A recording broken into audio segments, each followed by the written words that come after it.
today, Jeff is going to be in conversation with Peter Larsen, our pop culture writer, and then you'll have a chance to ask questions afterward. And I also wanted to thank Anne from Book Carnival, who's over here in Orange. She runs a wonderful independent bookseller, bookstore, and just has a very loyal following. So she has some of Jeff's books throughout the years, and she'll have them available. So let's get started. Thank you, everyone.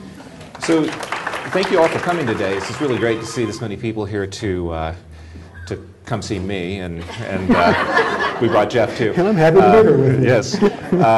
How many of you all have just recently read Laguna Heat as part of this this event that we've been planning? Okay. How many people read it years ago in the past and wanted to come out and check it out today? Okay.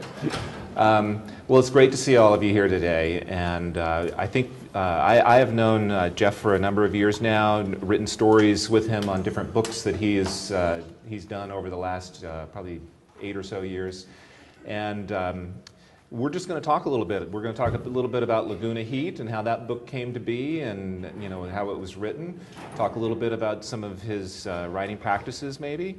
And then, other works that he's done, and then we'll open it up for questions at the end, so that you guys can have a chance to ask whatever you've, always wanted to know. So let me just start off, I guess, by asking you, a little bit about the genesis of this book. When you started writing it, the kind of different drafts it went through, and how it eventually came forth in the form that a lot of people here today have read and enjoyed. Okay, yeah, I'd be happy to talk about that. Thanks for coming out today. Really great to see all of you. There are a lot of familiar faces out there and a lot of unfamiliar ones, and that's a great mix. It's great to have new folks and old friends too. So thank you for coming out. Laguna Heat, this is a lot of you probably know this, but this is the 30th anniversary of that book. It was published in 1985, so it was 30 years ago exactly, summertime in fact, I think it was July, that the book came out. And I can answer that, Peter, the genesis of the book. It was really kind of two things. One was I passionately wanted to write a novel, and I wrote one, and I had to just put it in the drawer. Every novelist puts the first novel in the drawer, and it never goes anywhere. And I still have that novel somewhere. It didn't work, and it didn't satisfy me. So I passionately wanted to write another novel. And I was a young man. I was 25 years old, a couple of years out of college, and I had just moved to Laguna Beach.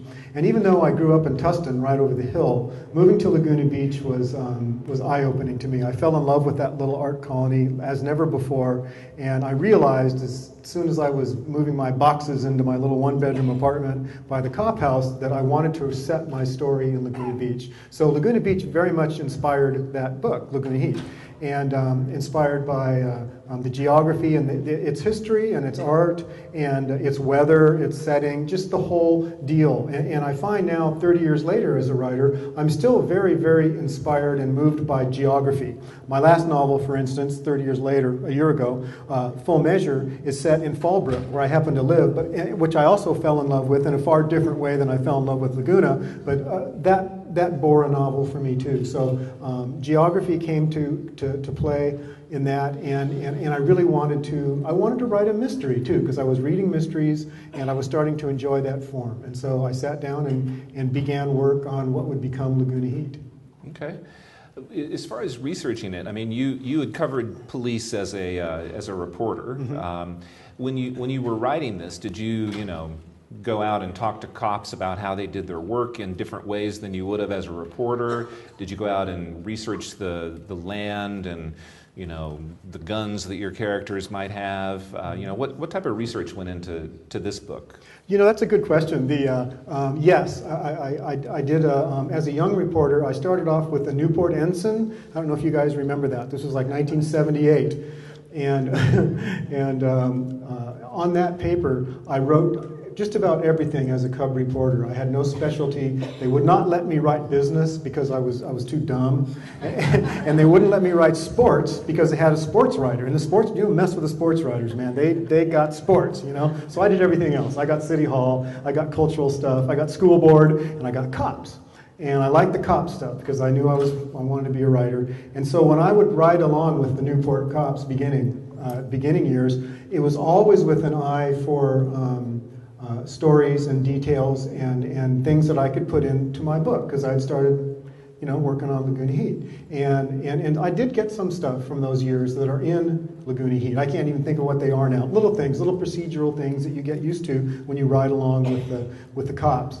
And I've always thought that there's no better education for a young writer than being a newspaper reporter, because you get exposed to so many different things. And as a young guy, just out of UCI, I got exposed to a lot at the Newport Ensign that I normally wouldn't know. I got to see how the community worked, how business and politics mix, what the role of the cops are, how you become powerful, how you promote yourself as a politician, as a mayor. You get to see all these things in this little tiny city, and yet they apply to a larger world. And also from working for a newspaper, from a purely practical point, it was great because I remember quitting time at the Newport Ensign was 5 o'clock.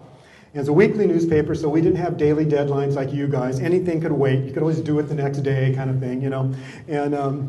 And so at 5 o'clock every day, I would unplug, this is how old I am, I would unplug my IBM Selectric typewriter. I would unplug it, reach down, unplug it from the wall, and then I would take a stack of maybe 20 sheets of brand new clean typing paper, and I'd set it on the Selectric, and I'd wrap the cord around it, and I'd watch the second hand. 5 o'clock, I would stand up and I would run to my car and I would throw that in the trunk of my the back of my Pinto station wagon, and I would hightail it home to my little apartment, and I would start writing on my book. So I not only got to ride along with the cops and get paid for it, I got to steal the paper and I got to use their typewriter. Match made in heaven. Is this why the ensign is no longer around? All the paper that you took.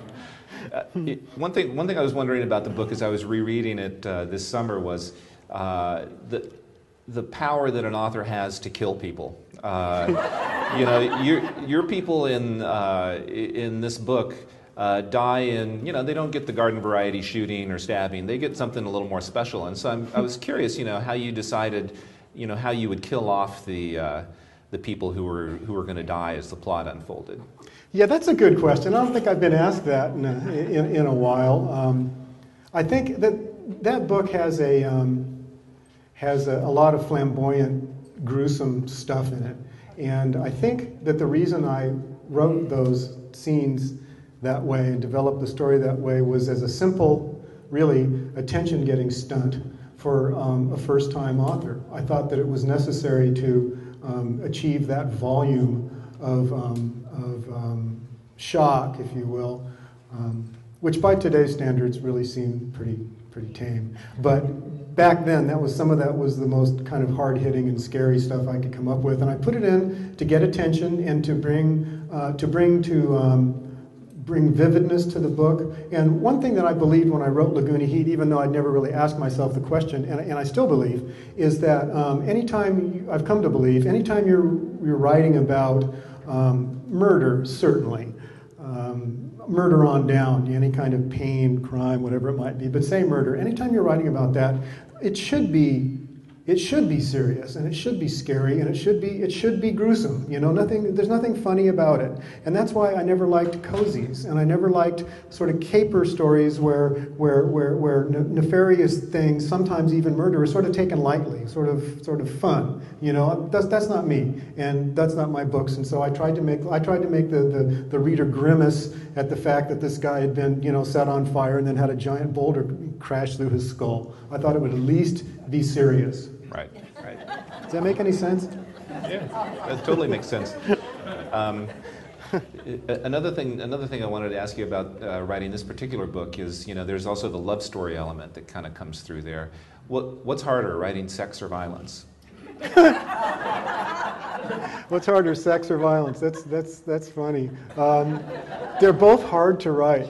They're both hard to write. You know, the violence can become, well, I've thought about that a little. Violence can become gratuitous if you let it, and sex almost always becomes funny if you write about it long enough. You know, if the scene goes long enough, you know, you really have to know when to put the brakes on. And as a reader, I like violent scenes that are done well, of course. And I like sex scenes that are done well also. And they're both very, very hard to write. They're very difficult to write. And I never get tired of trying. But hitting the right moments, when to stop and when to start, is difficult. Either way. I think I've got one more specific question about Laguna Heat, and then we'll talk maybe about writing in general. This book has a strong father and son relationship in it that's key to the whole story as it unfolds. How did that part of the story develop? That you wanted to have, you know, Detective Tom Shepard have this relationship with his father Wade and have it play that role, as opposed to some other kind of connection between characters? Yeah, that's a good question, and it's a question that has come back to me many, many times. In Laguna Heat, I wanted to write a strong father-son story simply because I was a very young man. I was 25 when I started writing that book, and I had a very strong relationship with my dad. And he was alive and young and vibrant, and we did a lot of stuff together. And he was a huge influence on me. My mom was too. But I was on comfortable grounds as a son at the age of 25, but comfortable enough to write about my old man, I think. So I did that. And then, you know, many years, it took a long time to write Laguna Heat, get it published, blah, blah.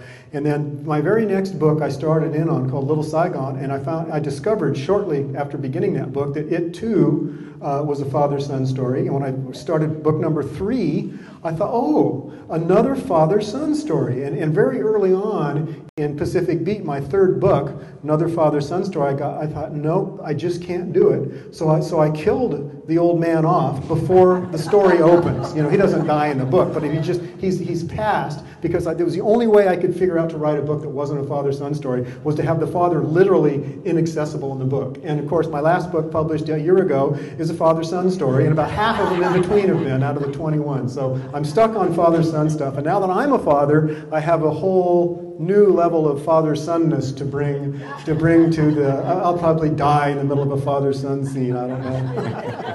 Okay. Grandfather's scene. I don't know. Well, let me shift a little bit to some more general things, you know, and just in terms of your process of writing. I mean, I know you have a certain particular routine you like to follow, but I think people might, you know, be curious about what it takes to write 21 books successfully, and you know, in recent years on a pace of about 1 a year. You know, so if you could share with us, you know, a little bit about what your practices are and how you go about, you know, putting each new book together.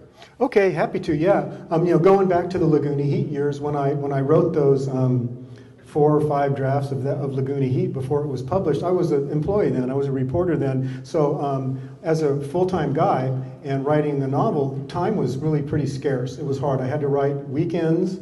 Nobody wants to work on the weekends. And I had to write after work, you know, after bundling up my typewriter and stealing it from the Newport Ensign. After work, holidays, all that kind of stuff, you know. So you know, years later, when I was suddenly afforded the opportunity to write full time, I really fell into that nicely. I took to it really. I was really thankful to have that time, that I didn't have to go to the ensign or the pilot or anywhere, and I could stay home and write. So getting up, I would get up the same time. I get up at 7, say, whatever, be at work soon, and I'd work until the end of the workday, Monday through Friday, just like I did for the newspaper, and that's still what I do. That's kind of my basic deal.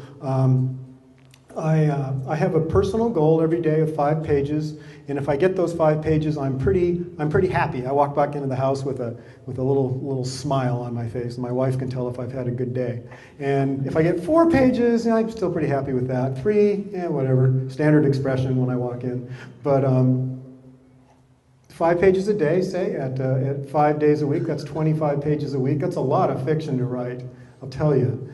and at the end of the month, then that's 100 pages. So at that rate, which I rarely make, 25 pages a week, but at that rate, you can finish a manuscript in 5 weeks or five months. And what usually takes me, say, 6 to 9 months to finish a book, because I don't hit those 5 pages every day. You get stuck, you have writer's block, you make mistakes, you got to unwind things, you got to backfill, you got all sorts of things going on in a book. They're real complicated. And so you don't always get to move forward. Sometimes you have to go back and deal with mistakes. But that's my work week, my work day. I figure, you know, people always ask, they go, well, do you work every day or write every day, or do you just write when you're inspired? And the answer is you write every day. You know, if I only wrote when I was inspired, it wouldn't be as much. And fun, strangely enough, perhaps not strangely enough, but interestingly enough, once you get working on something that you're interested in as a writer, probably as in anything else or two, you know, whether you're a chef or whatever you're doing a landscape, at some point into the project, you get energy from the project, and the project is making you do things. And when I turn the corner in a manuscript and I'm working on it, could be on page 50, could be on page 5, might have to wait to page 100, whatever it is, at some point the manuscript will the story will kick in, and it won't let me go. And that's when you start to receive energy back from what you're doing, rather than giving and giving and fighting, and every 5 pages is a struggle. Suddenly you're just besieged by stuff, and it's your job to just sort of get it down. And that's when it's really fun to be a writer. Is there a typical point when you know, in a story where you get to that? I mean, is it halfway through the book, all of a sudden the balls are rolling enough that you just keep going, or? Page 100 seems to be a good point where, for me, where things start to take over, and where the labors that I've put in to make those first 100 pages good. You know, I can't let you guys down, and I can't let you guys put that book away in favor of something else. I can't let you not turn the page. And so if I've done that for 100 pages, the ferocious amount of energy that goes into those pages, that's what starts to come back to you, I think, if you've done it right. And you go, oh yeah, okay, now it's like the snowball is just big enough now that it's starting to go like that on its own, and it's a good feeling. You feel like you're along for the ride sometimes. It's a wonderful feeling to come to the last 100 pages of a manuscript. Say, I hit page 400, and I know I've got roughly another 100 pages to tell this story. It feels like, and I look down the tunnel of those 100 blank pages, and I can see and envision in my mind 4 or 5 really cool ways that this story could end. And that's when you know you've got a good deal going, because you can just pick the best one. It's neat. I think good stories have to have good endings, but the only way you can have a good ending is if the rest of the story is there to hold it up. There's no such thing as a good ending to a bad story. And isn't settled on until you're later on in, you know, well on into it. You're not quite sure exactly how the final parts are going to unfold. Yeah, that's very true, Peter. Contrary to the feeling you might get when you walk into a bookstore and pick up this finished novel, and it's $26 in hardcover, and you go, oh, this Jasper must have really known what he was doing. Actually, the Jasper made it up one day at a time. And when she came to the end, she picked, wrote the best ending that you can. And so it's a lot more improvisational than you think. I remember at the end of L.A. Outlaws, some 6 or 8 books ago, I did just what I told you. I had 4 or 5 endings to that novel that I could have chosen and I could have written, and they were very different endings. It was life and death stuff. Who lives and who dies? I mean, big stuff, because this was to be a series book. I was going to write another one, so there's a lot of consequence in what happened in this book. And I remember I had 5 little 1-paragraph, things, versions of what could happen, all very different. And I just stood there and read those over and over again and thought about them and tried to vet them against the story that was down. And I slowly eliminated the ones that I thought were number 4, number 5, and number 3. And finally I just went, okay, it's that one. And that's the one that I wrote. And then I got a lot of complaints about it. People go, how come you killed her? But you always you're going to get complaints no matter what you do. So right, it's all right. Where do story ideas come from? And how would you compare the difficulty of coming up with a good idea for a novel with then sitting down and writing it, just in terms of difficulty, rewards? Tell us a little bit about that process. The first part of the question is easy. Where do you come up? Ideas. Where do you get kind of information, ideas for books?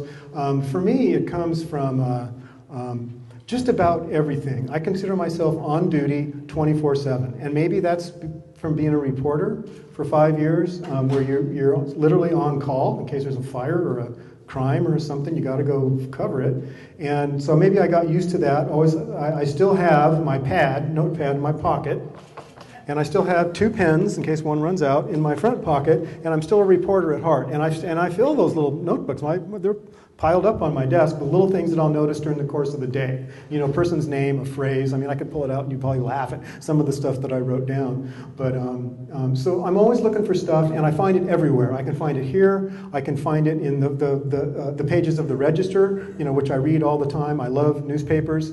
I love TV news. I love movies. I get a ton of information and ideas and inspiration from fiction. You know, other writers, not that I steal their ideas, but I get inspired by, I just read The Goldfinch, and I just thought The Goldfinch was the coolest book. I mean, I was totally inspired. I want to write The Goldfinch, even though I can't, because only Donna Tartt can write The Goldfinch. But I got inspiration from that book. So, you know, ideas come from anywhere. I used to get them in church. I hate to admit it, but like Sunday mornings, I would go to church sometimes, and I would listen to the minister and the songs and everything, and I would have this sort of expression of rapt interest on my face, but really, my mind was elsewhere. I was singing a story, you know, great ways to kill somebody, you know.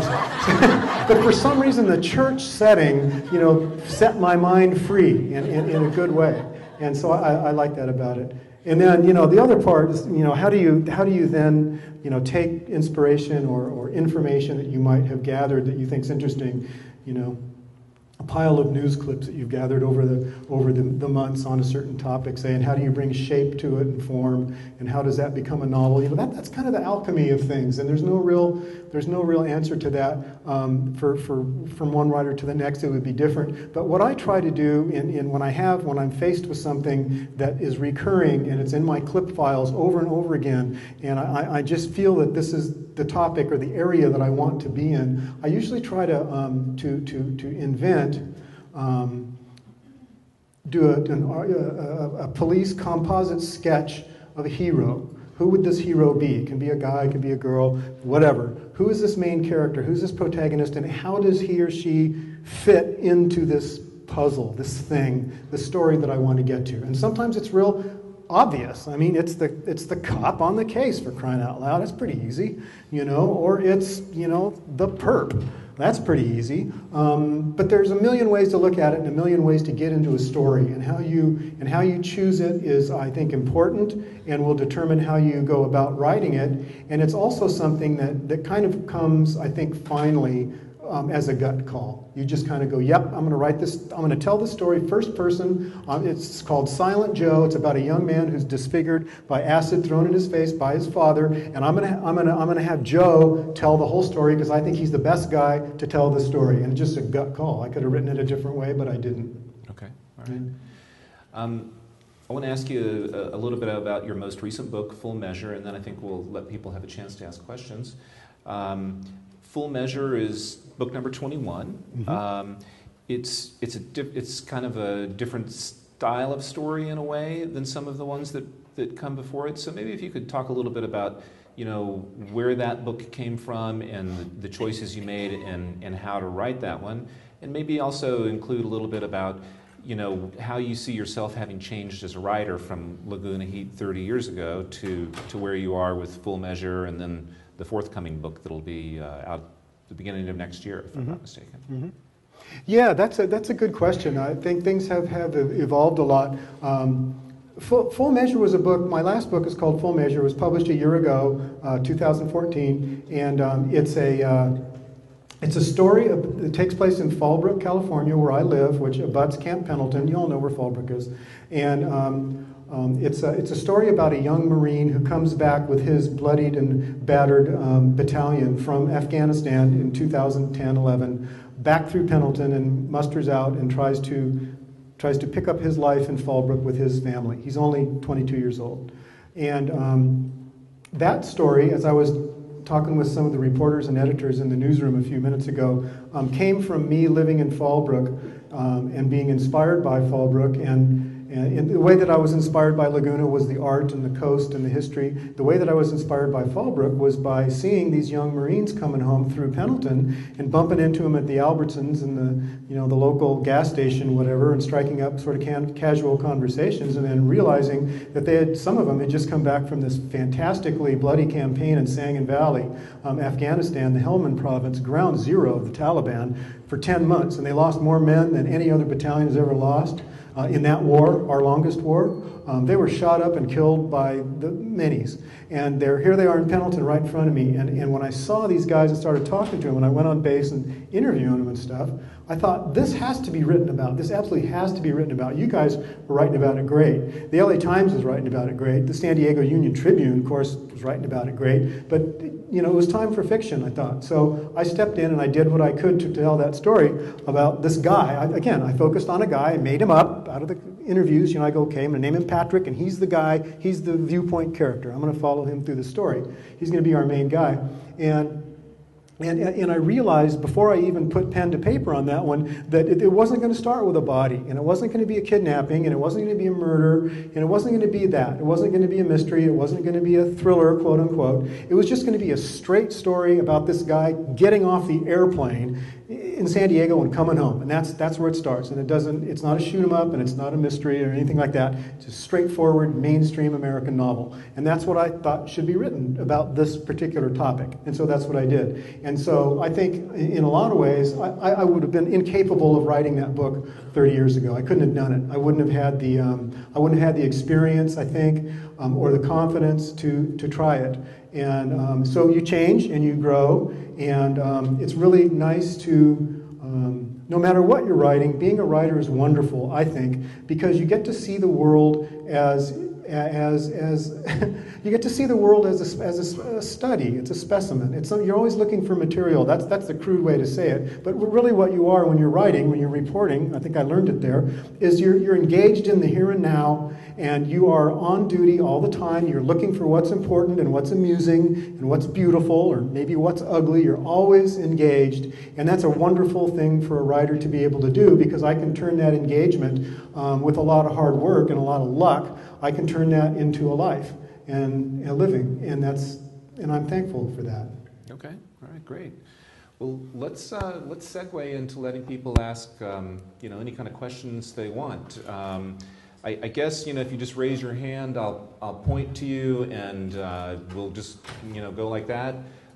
Shout your question out loud enough that we can hear it, and if necessary, I'll repeat it for others.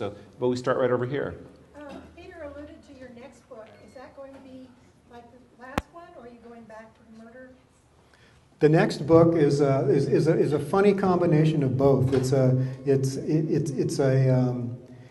It's a story about young men who were competitive ski racers, and through their lives winds an old murder that is solved and over, but the consequences of that murder 25 years ago, these young men's father, sound familiar? Loom heavily in the story. So it's a funny combination of a crime novel and an adventure novel. Yeah. Okay. It's called Crazy Blood. Yeah, Pat. Are you disappointed in seeing what's happened to journalism, print journalism, and newspapers in the last dozen years or so? Want to repeat that? His question was whether you're disappointed in seeing what's happened to journalism and daily news and newspapers in the last dozen years or so. Well, yeah. I mean, heck yeah. I mean, I remember when I was a teenager, a kid, in high school, the Sunday Times that had the calendar section in it, and you could bank that there was going to be a picture of Neil Young, in the calendar section, weighed like 8 pounds. Remember it? Like if you dropped it, it would hurt your foot, and the register was right behind it. I mean, big fat papers, and now I get these little skinny things, and it's a drag. Bigger the better, I think the quality of the journalism is certainly as good or better than it ever was, but the advertising support is less, and so the purview becomes a little smaller. I would love to be able to to drop a Times or a Sunday Times or Register on my foot, on some, following Sunday in my life and have it break something. It'd be nice. Quality's there. Let me move back to the back there. You, yeah. Yes, Jeff. My wife and I, we live in Laguna Beach. Stephen Crawford. We lived in Laguna Beach for 43 years. And Laguna Heat, I recognize a lot of the characters. And as being some of the characters of Laguna. Being raised in Tustin in the 50s and 60s, a classmate of yours. I'm now reading California Girl, and I sure as hell hope I don't recognize any of those characters. As myself. But do you do a lot of the study of the characters of the towns that you're writing about? Or how do you get some of these characters?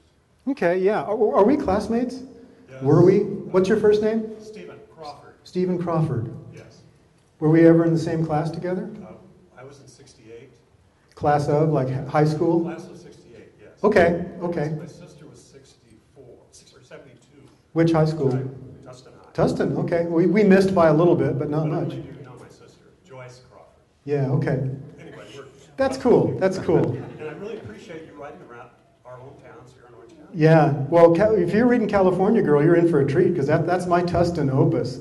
Yeah, and that's based, a lot of those characters are pretty darn close. Well, there's a lot of real Orange County stuff in there.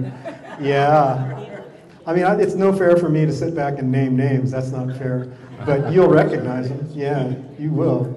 Definitely. But characters in general, I mean, that's one of the really wonderful things about being a writer is that you can, and you are expected to call on that great sort of monstrous, multitude of characters that are inside you, and you can put a face on them, and you can give them a name and a voice, and they are ways of getting things that are in you out and turning them into characters. And so it's wonderful. When people say, back in the old days, they'd say, well, how do you write such convincing and sort of horrible bad guys? And I go, well, I don't know, just listen to my horrible side. It's right there. It's very accessible, And so in a way, writing is it's a way of having a giant party with all the crazy people inside your brain. It's fun because of that. Okay. Right here in the front row, and then the third row back there, but first here. Jeff, how do you handle the frustration with the rewrites with your editors? Her question was, how does he handle the frustration with the rewrites and working with his editors? That's a good question. You do a lot of rewriting in this business.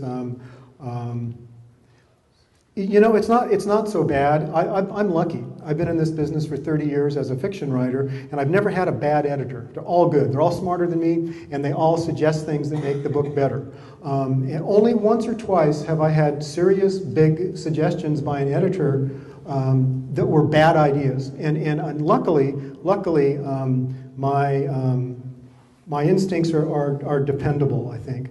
And when I hear an idea about my book, my manuscript, say, no matter how much it hurts to hear that criticism, if it's true, I know it, and I can tell you within 5 seconds whether that's true or not, and I'll know it. And if it is true, I'll change it. And if it's not, if it's erroneous, if it's not helpful, if it's not a good comment, if this person has missed the point, I know that immediately too. And so luckily, I don't have to take bad advice because I recognize it as such. And double luckily, the people I've dealt with as editors over my life, newspaper and fiction publishers, they're good. They're good at what they do. Every single book that I've written is better for having had the editor that it had. Yeah. The third row here, and then we got a couple in the back.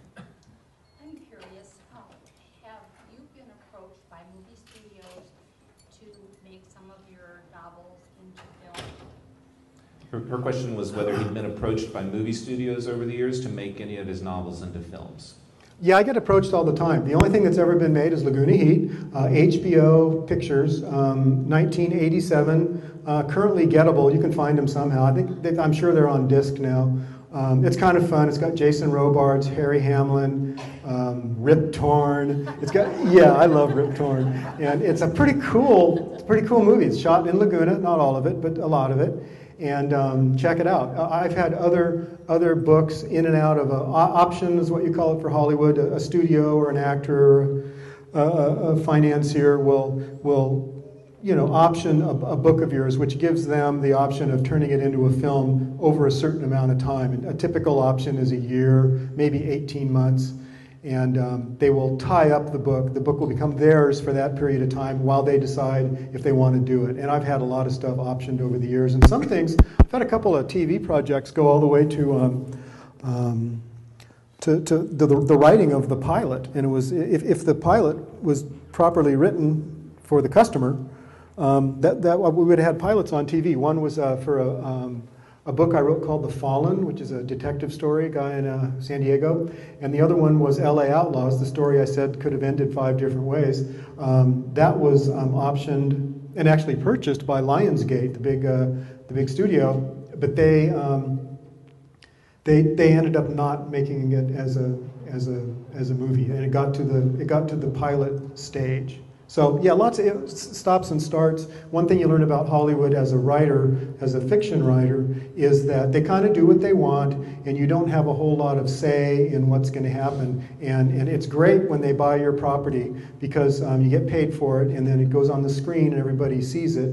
The downside is that the writer really truly does lose almost all control of that material as a movie. They can do whatever they want. They can change the story, the characters. It's theirs. And in some ways that's good, because when they made Laguna Heat, for instance, they said, well, do you want to be the screenwriter? And I said, well, I don't know how to write a screenplay. Why don't you guys do it? Which is dumb. I would take it in a heartbeat now if they said that. But I said, no, you guys do it. And I was happy to let them do it because I couldn't have added anything at all to that process. Okay. You with your hand there? Yeah, you. Did Joe Wamba affect your writing in any way, shape, or form? Did you hear that? Did Joe Wamba influence me? A lot, a ton. This is good question. When I was a kid, just out of high school and into my first couple years of college, my mom, who was a big reader, she says, Jeff, you gotta read this book. You're gonna love this book. And she shoved The New Centurions at me, And I read it, and I did love it. And I thought, wow, that's really great. I hadn't read very many contemporary sort of best-selling novels that were so good. I really fell in love with that book.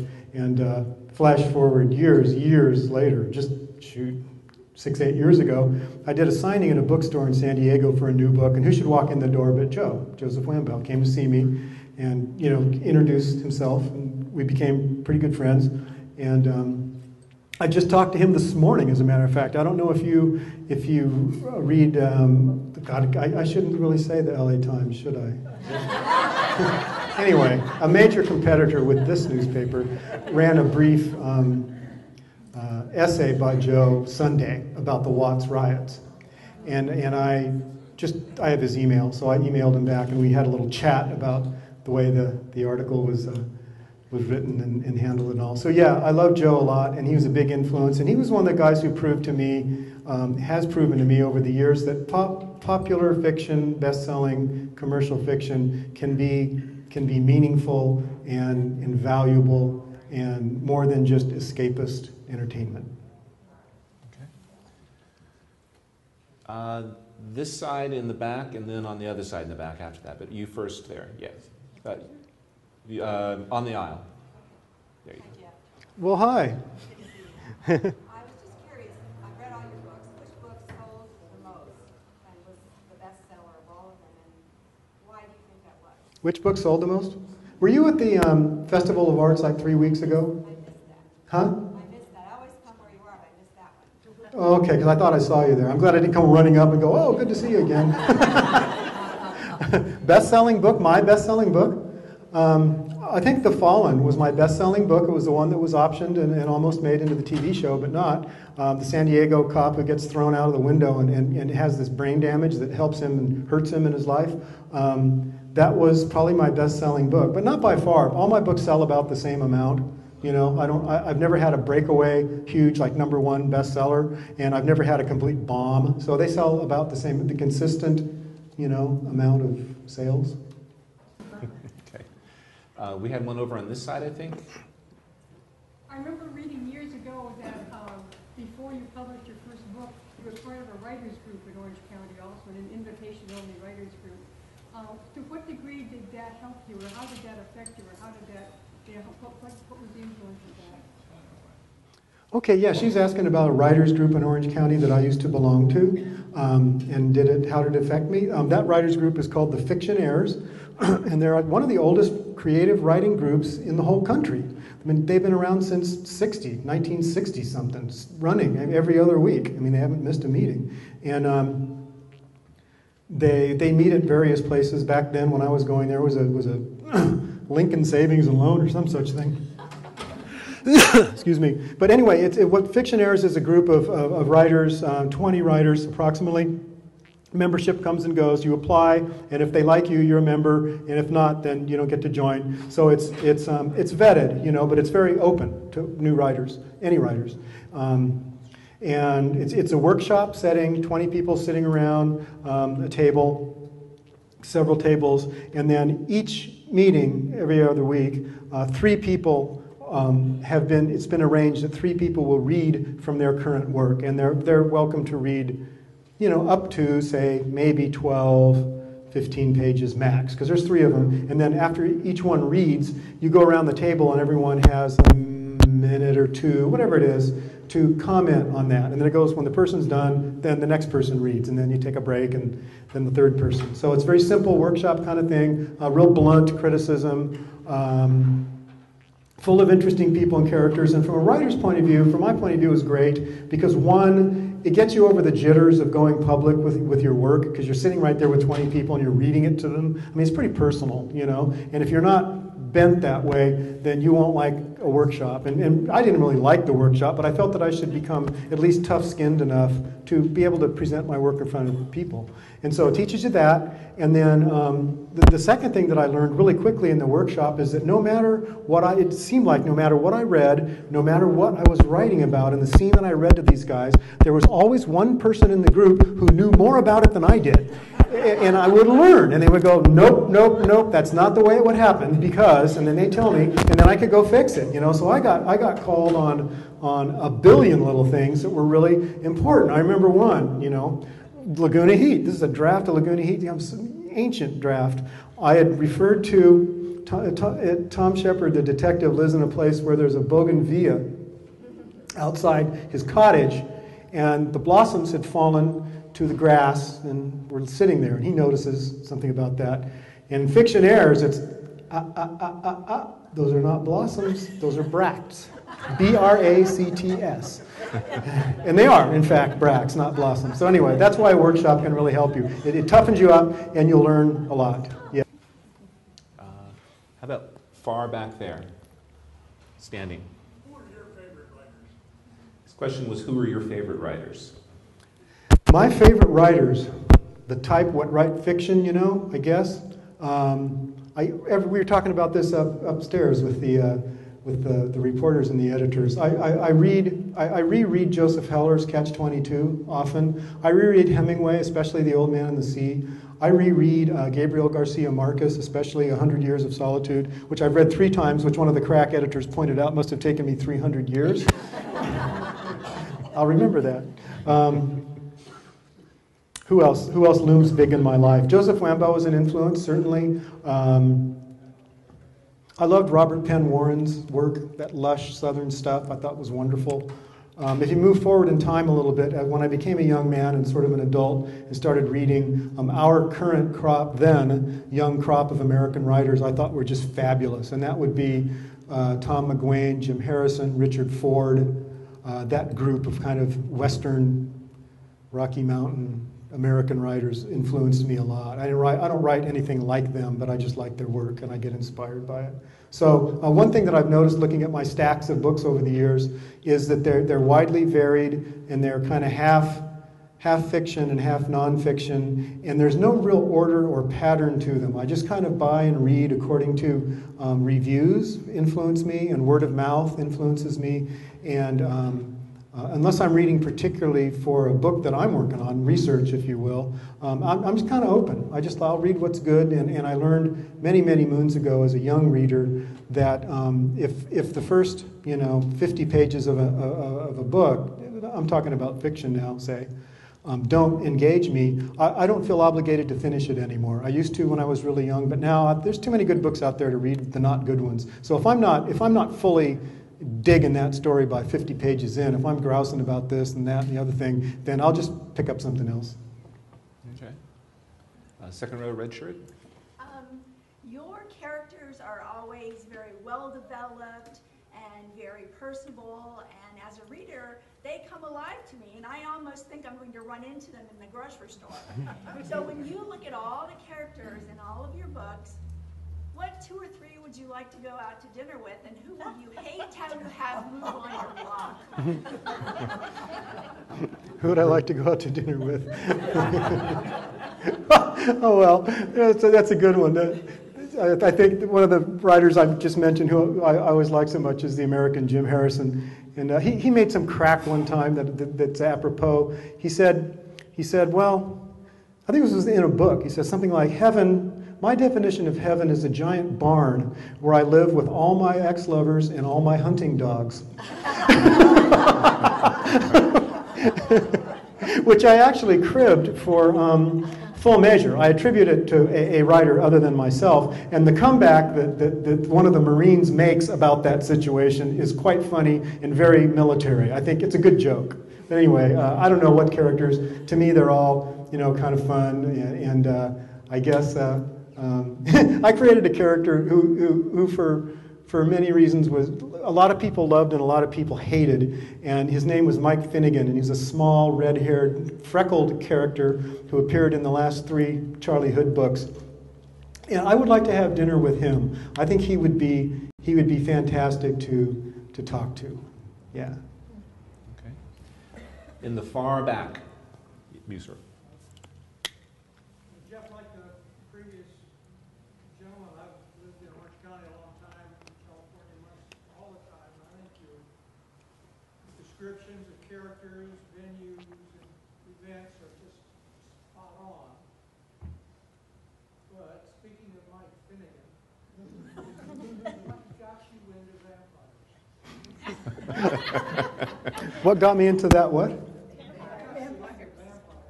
Oh, he's not a vampire. No. He's a bad guy, but he's not that bad. I'll leave it at that because otherwise it's a spoiler, and I don't want to spoil the story for anybody. Thank you, though. Who else? Oh, right here, second row. You talked about your books being printed in different languages. Do you go to those countries and meet the people? And how do they react? Do I go to foreign countries and meet my readers there? I've never done that. I should. I'd like to someday. Yeah. I mean, I do it here. I've been all over America, not all over, but a lot of places that I've gone a lot of places to meet my readers that I normally wouldn't have gone, I'm sure. I've never really opened up to the whole world that way. But if my French publisher, for instance, said, come to Paris and sign some books, I think I would probably say yes. I may do that. I don't know. Can I cover your visit to Paris? Yes. More questions, right there in the third row. I have 2 questions for you. First one is, does your wife, is she a good sounding board when you've written, say, 5 pages a day, or do you wait till like the end of the month, and then does she read over and critique? Is my wife a good sounding board, and does she read the 5 pages a day, and is she a good critiquer? Yeah, she's part of the inner circle. When I start a book, I don't show any of it to anybody until I'm done with the first draft. And at that time then, I print a copy for her, and I send electronic copies to my agent and my editor. And those are the 3 people who get my book first. And I wait and collect their comments before embarking on changes and making rewrites. Rita, my wife, is a very good critic. She's a good reader to start with. She reads widely. She has a wide variety of tastes, and she's a good reader. She's a smart reader, and she gets what I'm up to, even if I flub it up, or I think I've gotten it down, but not quite. And she can tell me that in such a way that makes me not want to strangle her. And so she's very valuable. And the agent and editor are the same way. I'm lucky to have a good team. Yeah. The second part of my question is, I know you're a Californian. You look like a Californian. You have that glow. Is there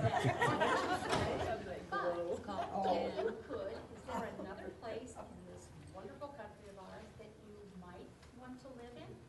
She asked if there's another part of the country I might want to live in. And, I don't know. I don't think so. I've seen a lot of the United States, and I've been to a lot of places that I really, really love for a variety of reasons. I never went to any place where I thought, I'm going to move here. I'm going to move here. That's how much I like it. So I don't know. I kind of think that I'm a stay-at-home kind of guy. Okay, I was born in L.A. We moved, 40 miles south when I was just before I was a kindergartner to Tustin. And then I grew up in Tustin, and I went to Orange Coast and UCI. And then I moved from Tustin to Laguna. These are not huge distances. and I lived in Laguna for 20 years. And then in the year 2000, I decided to move to Fallbrook, which is, the next county south. As Laguna to Fallbrook is not around the world, but I felt like Magellan. I thought that I was like embarking on this incredible adventure by moving 40 miles further south to Fallbrook. So I guess the short answer is that I love California. I was born here. I'm invested here. I've raised and met and married and buried my loved ones here, and I expect that I'll stay here until my dying day. You visit France. Now, I'm not devoted to it. I mean, I'm open.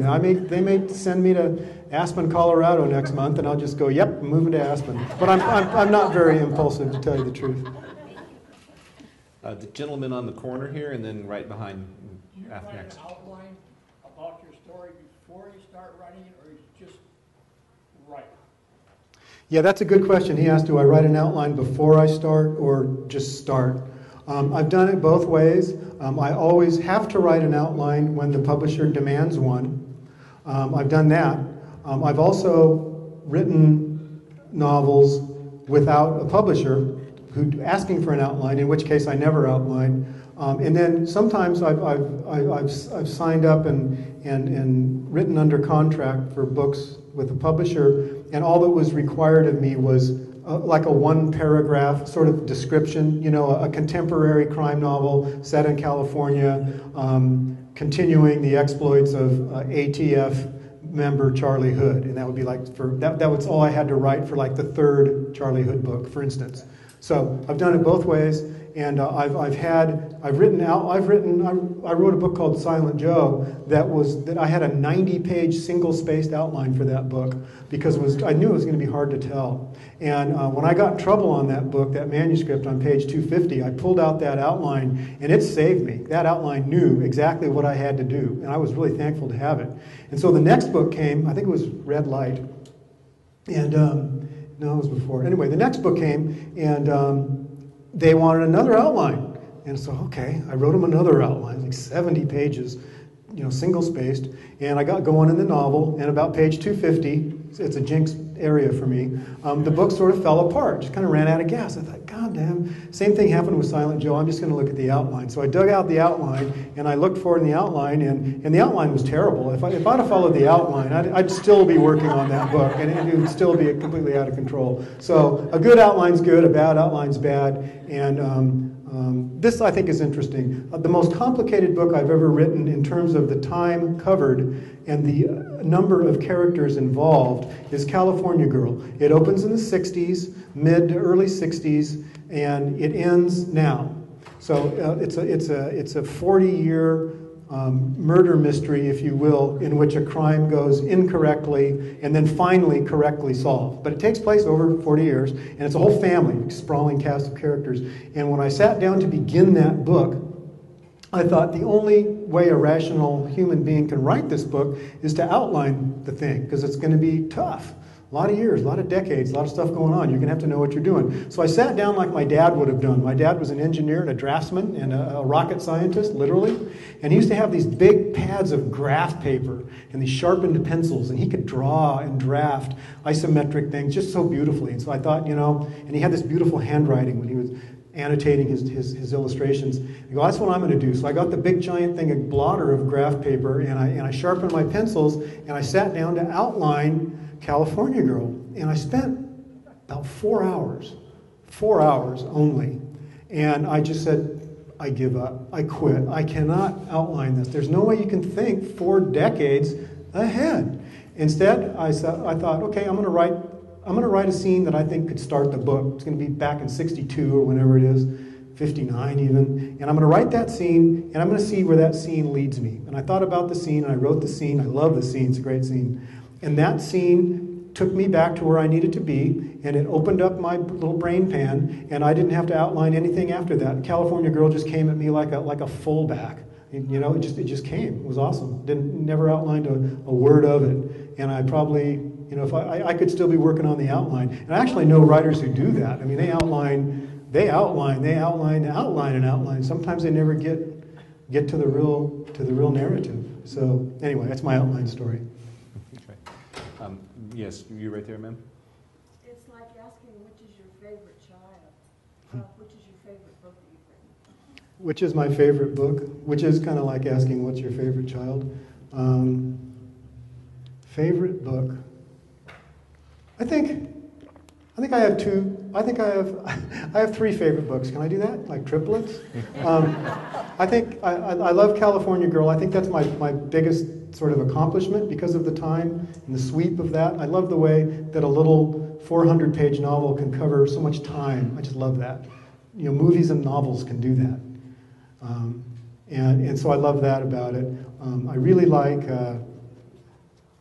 I think the last Charlie Hood book, The Famous and the Dead, is a high water mark. It's almost undeniably psychotic, but I think it's fantastic entertainment, personally. And then I like the last one a lot too. Full Measure is a story that I really believed in. I stepped outside of my wheelhouse to write that book. I knew that some of my readers wouldn't like it. I hope that others would. And I'll always stand behind that story because I think that our war, not to beat a dead horse, but I think our war in Afghanistan, and Iraq before, to me, inarguably, the seminal event of, since 9/11. And of course, one caused the other directly, as you all know. But to me, that was the most important thing that I saw in the last decade. And I felt utterly compelled, obligated to write something about it to the best of my ability. And so I'm proud of that book in that way. Plus, I think it's a good little novel. It's not a masterpiece, but it's good.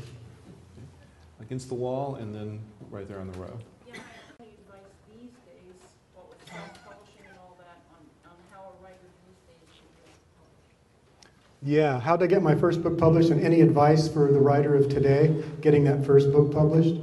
Yeah, well, there are 2 different games. Back when I was a writer, it was really easier, way easier, because it was simpler. You just did one thing. You wrote a manuscript, and you sent it to an agent. And the agent would vet the manuscript and either take it on or not, and then he would send it out, after you made changes maybe, and see what the publishers thought. It was very streamlined. It was very simple. It was A, B, C, and D is what you do. Now it's a little more complicated. You can do that, and that, in my opinion, is still the best way to enter the world as an author. I think that traditional American publishing, is still the best way to bring the written word to a reader. I think a book beats a screen any day, even though it could be the same thing, same text. That's cool, I get that. But there is an alternative universe of fiction out there now, writing out there now, that will never be a book. It wasn't supposed to be a book, it's on the screen. It's Amazon sells them, you can get them, you put them on your Kindle. And that, if that is where you want to be as a writer, that's great, that's awesome. But if you want to participate in the world of books, which is always what I wanted, then you have to do it the old-fashioned way. And I think both ways are legitimate. Okay. Right here? I think my question was kind of the same. With the advent of the new media, Kindles, e-books, audiobooks, what do you see the future of books like you have? Looking around the room, I don't see too many people under maybe 40. Because everybody else is they're working. Sad because you don't have the younger people involved in it anymore. What do you see the future of? Did you all hear that? You did? Okay, good. That's a good question. Yeah, good question. I think I think that there's always going to be a demand for books because people love them and because they're handy and because they don't get erased. And because if you take care of a book, it'll last certainly more than your lifetime. And books are with us forever. I'm not so sure I would have said that 10 years ago. I think the the market's going to be smaller. It already is.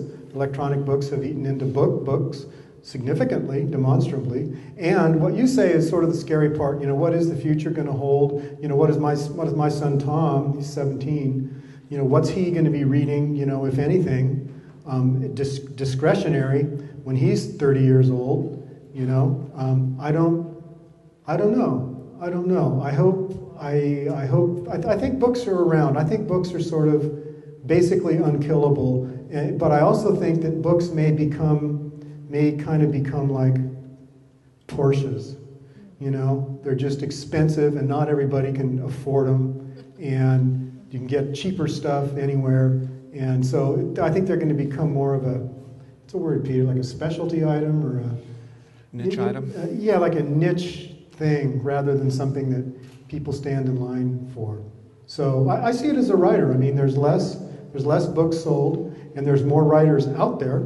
And there's more books out there for people to choose from, so it's harder and harder to get an audience because of those reasons. And then when the amount of books printed are getting smaller, that adds to it. But I'm bullish about books. I really am. I think books are here. We're stuck with them, and happy to be stuck with them. Okay, I think we need to wrap things up now. I'm told.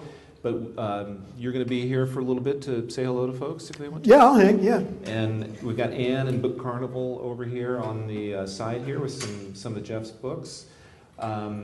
We are going to continue doing the Register Book Club. So, we're really happy to see all of you here today. If you sign up with our Facebook page, Register Book Club on Facebook, you can talk about books, you can see what we're talking about and what future plans we have, and we'll also be talking about them, talking about our next event. Probably we're thinking later in the fall. But thank you all for coming today. Donnie, did you want to say something to folks as well? I just had one thing to add. So this was our trial event, and we're thrilled with the turnout. Thank you to each and every one of you for coming, and we'd like your help in telling us what would be the next author and the next book that you would like to see. So if you go to the Register Book Club Facebook page, if you're not on Facebook, you want to send us an email. You don't like email? Send us a letter. You like the telephone? Pick up the phone and call me and Peter. Whatever it takes. Just let us know. Let Rob. We have a whole group of people, and we brought a group of people in our newsroom to say, well, let's start with a book that would be uniquely Orange County. That would be a great story and a great storyteller. So thank you, Jeff. We're just thrilled. Thank you. Thank you.